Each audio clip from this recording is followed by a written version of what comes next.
Hello, I am the biased commentator. Today we're doing something a little bit different. We're talking about world news as BBC leadership is resigning amid controversy over bias and ethical failures. For years, mainstream media has claimed impartiality. Today, accountability is finally visible and the lack of it is provable. Let's get right into it. Starting off here with Al Jazeera. This is our source for today, for the first site today. We're going to get right into the story here. Why have BBC bosses resigned over a Trump speech edit? The head of the UK's British Broadcasting Corporation and a top news executive resigned from the organization on Sunday after a memo criticizing the editing of a 2021 speech by U.S. President Donald Trump shortly after protesters stormed the U.S. Capitol in Washington on January 6 of 2021 was leaked. The BBC said Director General Tim Davie and News CEO Deborah Turnus had chosen to step down after the memo became public. The memo was from ex-advisor Mike Prescott, a former journalist who was an independent consultant to the BBC's editorial guidelines and standards board for 3 years before leaving in June. He claimed that editors of a 2024 BBC Panorama documentary had spliced two parts of Trump's speech together, so it appeared that he had actively encouraged the Capitol Hill riots of January 6, 2021, which followed his 2022 election defeat. We would not have gotten any of this without the leaked memo from ex-advisor Michael Prescott. We would not have gotten any step downs, any publication of unethical reporting, of bias reporting. We would not have gotten any of that without this memo here from Michael Prescott. Let's get into who is Michael Prescott real quick. This is Sky News Australia. We are going international today, as you guys can tell with Al Jazeera and Sky News Australia. Here we go. Michael Prescott was an independent advisor to the BBC's editorial guidelines and standards board for 3 years before leaving in June. Studying at Oxford, he worked for 17 years as a journalist, with a decade spent working at the Sunday Times, initially as chief political correspondent before rising to political editor. He currently holds roles at Hanover Communications, an international communications and PR agency. Mr. Prescott is also a member of the government's advisory committee on business appointments, offering independent advice to the Prime Minister, among others. So this Mike Prescott is a huge British political component, and it seems from reading this brief stuff that I've read that he is pretty independent. So what he has to say, I think, also matters. Let's get into what his memo actually said. The concerns regard clips spliced together from sections of a speech made by the U.S. president on January 6, 2021, featured in the Panorama program, Trump, A Second Chance. It made it appear that Mr. Trump, I think it's President Trump to you Aussies, but anyway, it made it appear that Mr. Trump sold supporters he was going to walk to the U.S. Capitol with them to fight like hell, although the quotes were made during separate parts of the speech. Mr. Prescott went on, "No other occasion in my professional life have I witnessed what I did at the BBC with regard to how management dealt with or failed to deal with serious recurrent problems." This is our proof as Republicans or as independent thinkers. We're talking about America's number one ally. Their largest media outlet is a biased, crooked, is ran by, at the very least, biased, corrupt, liars, and people that were pushing agendas rather than reality. What should we get from this, right? As independent thinkers, as people who don't buy into mainstream media already, and we've kind of been on this push that mainstream media has been lying to us for a long time. What do we gain from this? What do we have here? Well, this is our first point to where we can actually pin people down. If we have a debate, if people in independent media spaces start having debates about the inherent biases of these larger media companies, this is proof that they are bought, paid for, and that their journalism, quote unquote, is not independent and based in fact. It is bought for, paid for, and their jobs are on the line for it. Let's continue here. Here we see Deborah Turnus in her departure note to staff. This is what she had to say. The ongoing controversy around the panorama on President Trump has reached a stage where it is causing damage to the BBC, an institution that I love. As the CEO of BBC News and Current Affairs, the buck stops with me. In public life, leaders need to be fully accountable, and that is why I am stepping down. However, she used her departure statement to push back on Prescott's allegations of general bias at the corporation. While mistakes have been made, I want to be absolutely clear that recent allegations that BBC News is institutionally biased are wrong, she said. She's leaving and saying, well, while we did maybe make some mistakes on our editing of President Trump's speeches, and we might have mistakenly made it look like he wanted an insurrection to happen on January 6th and that he was going to take part in it, they were mistakes. And meanwhile, Mike Prescott's telling us on no other occasion in his professional life has he witnessed what he did at the BBC with regard to how management was dealt with or failed to deal with serious recurrent problems. I don't think mistakes happen in a recurrent fashion, personally. Let's look at what leaders of the UK have to say about it here in the next highlighted area. The Liberal Democrat leader Ed Davies said the corporation needs to turn a new leaf. That seems pretty soft. The Conservative Party leader, Kimi Badenoch, called for top-to-bottom reform. And Reform UK's leader, Nigel Farage, if I'm saying that correctly, said it was the BBC's last chance. So here, we see it in our own eyes. The Liberal Democrat leader, Ed Davey, just turn a new leaf. This is a turning spot for us. We got two people down, and we're just going to, they've been holding us back, and now we're going to turn our new page. Here comes the new BBC. Meanwhile, the Conservative Party leader is saying, this is bull. Everybody in there is indoctrinated with this ideology, with this idea that journalism should stand as a fighting point for political pundits. Meanwhile, I don't really know much about Reform UK, but this guy says it's the BBC's last chance. That seems pretty obvious to me. You talk about the guys, Deborah Turnus, the lady and the guy, Deborah Turnus and Tim Davies. This is not their first controversy with this stuff. Over and over and over again, people call them battle-tested. I think it was Tinfoil Tim or something like that is what I read. They call this Tim Davies because of how many of these controversies he's battled being in the spot he was. Reoccurrent doesn't seem like a mistake to me. It seems intentional. Now, we haven't covered everything yet. What else has the BBC been accused of here? This is back on our Al Jazeera page that we were on earlier. Here we see Prescott's leaked memo did not only refer to the panorama editing of Trump's speech, it also focused on criticism on a number of other areas of the BBC's work, such as its coverage of transgender issues and racism, which he said were one-sided and ill-researched. These are not mistakes. Ill-researched is malice at a journalism level. Malice. Most notably of all is its coverage of Israel's war on Gaza. Prescott accused the BBC of anti-Israel bias within the BBC Arabic service, claiming contributors overemphasized stories that were critical of Israel. He also accused the wider corporation of misrepresenting the number of women and children killed in Gaza and the issue of Palestinian starvation in the besieged enclave. So it goes farther than just a one-off President Trump misediting, which if that was it, I don't know if we get to this part.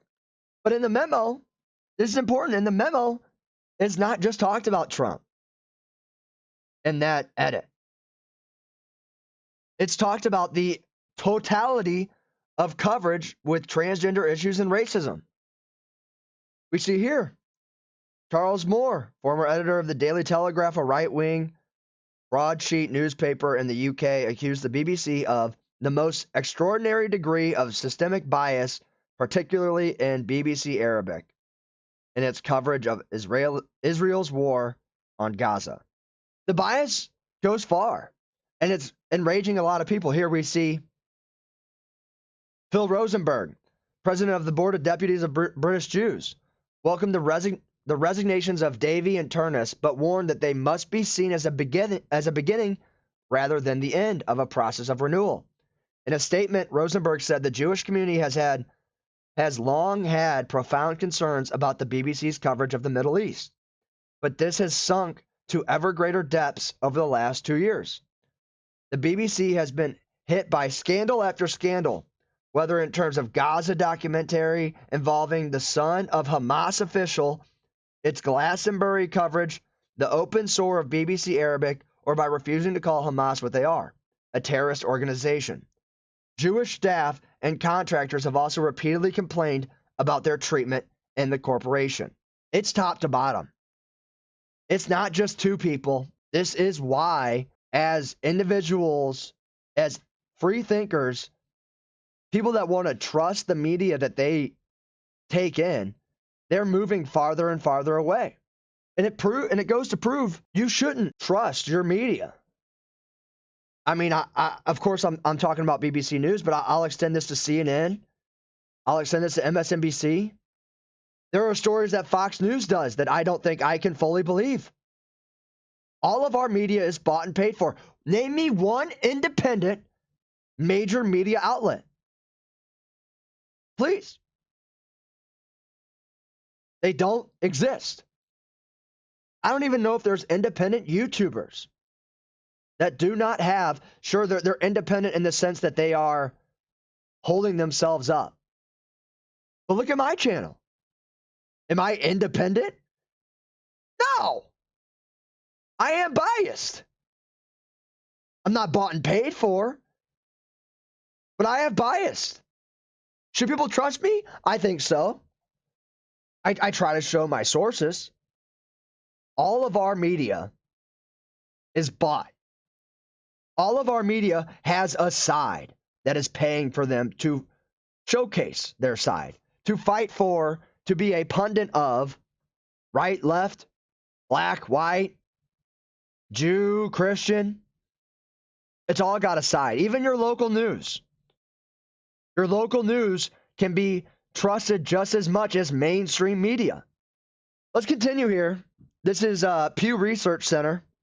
How Americans trust in information from news organizations and social media sites has changed over time.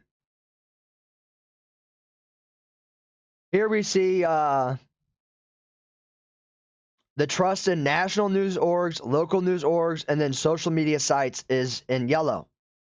Well, first of all, the first thing that I notice is the trust in news outlets and the leaning Democrat, how much they trust national news compared to non-Democratic leaning people. For all U.S. adults, the average in 2016 was about 82% for local news and 76% for national news.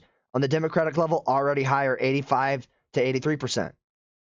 Now, if you look in 2025, at the end, when they did this, I'm assuming this year, you see national news orgs for all U.S. adults is at around 56%. For Republican leaning, it's lower than 50. It's at 44%.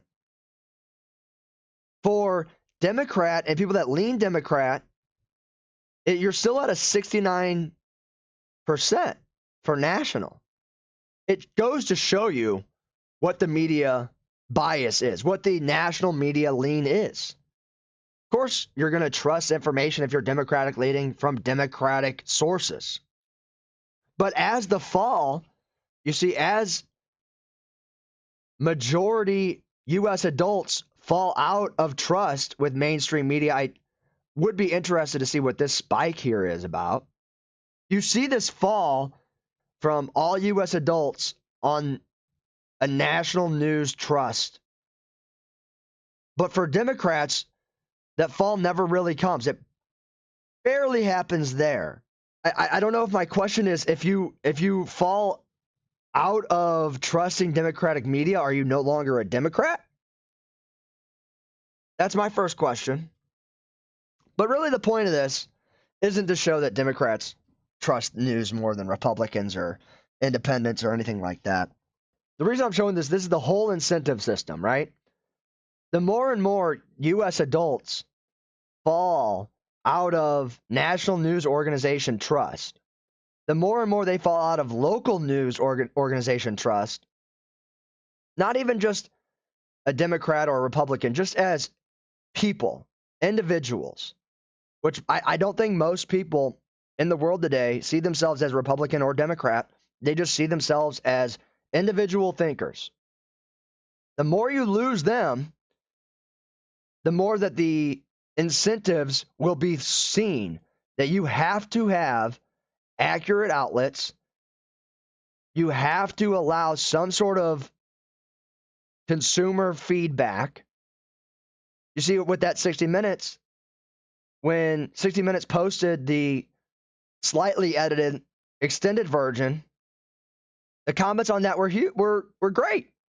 Thank you for finally putting this out. All interviews should come out in a long extended version form after being aired on 60 Minutes. The people tell you what they want, and the pocketbooks follow. The money follows what the people want as well. Hold yourself accountable to not give these guys money, to not give these guys viewership. Here we have, this is Pew Research again, news consumption on social media. Percent of U.S. adults who say they regularly get news on each social media site. The number one thing I want to look at here is YouTube. From 2020 to 2025, 23% of adults say they regularly get news on each social media or on YouTube, 23% adults. Now, 5 years later, 12% increase in people that watch YouTube to get news. And it's not just YouTube. Instagram, 9% increase. TikTok, 17% increase. These are massive numbers. If this continues, if these numbers continue going up and this number continues falling, you'll have your little spike and then you'll fall. Have a spike and then fall. If that continues to happen, as well as this, and all research points to, this is based on people who were already on that website. This all leads me to this point. It's going to continue. All the research points to the younger that people are, the more likely they are to bypass mainstream media altogether and just go straight to Facebook, YouTube, Instagram. Here we see ages 18 to 29. Percent of adults who say they regularly get news from each social media site. 41% for Facebook, 41% for YouTube, 40% for Instagram, 43% for TikTok. And then you have X and Reddit at 21 and 18. When I look at 41% Facebook, 41% YouTube, 40% Instagram, 43% TikTok, 21% X, 18% Reddit for ages 18 to 29, I look at that and I say that's kind of what the free market should be in terms of people viewing news. As these people get older, as the 18 to 29s turn into 30 to 49s, the 50 to 64s, the 65 pluses, are they going to change their mind and go back to mainstream media? Has the trust been broken already? Is it too late, I guess, for mainstream media to change their own incentives and to change their own projection? Because at this rate, nobody's going to trust them. Nobody's going to go to them for news. You know, this all brings me back to my final point here. It's a good thing that we finally got some accountability, some honesty on the situation, on the bias that we've all known is there. Hard to prove. We finally have some proof. We can't stand for this. One time of pointing this out is not enough. Unless other stuff gets pointed out, it's really on the American free market system for consumers to actually say, am I going to listen to this junk that is not factually checked. That is not factually true. Of course, if you guys did enjoy this, please do leave a like. Comment if you feel so. Comment if you feel drawn to this. If you think if American mainstream outlets need to be held to a higher standard. What do you think about the fact that if there was no memo, nothing happens? If a memo doesn't get leaked, which still isn't public, I still can't find the full memo, but apparently it got pushed out to some certain journalist and news outlets, of course, so that way they can disseminate it and release it how they feel so pleased. Of course, the American people, the British people, cannot see what was in the memo, a memo that absolutely matters to each individual citizen of both countries. We can't see it, but it'll be reported on and we'll be told about it.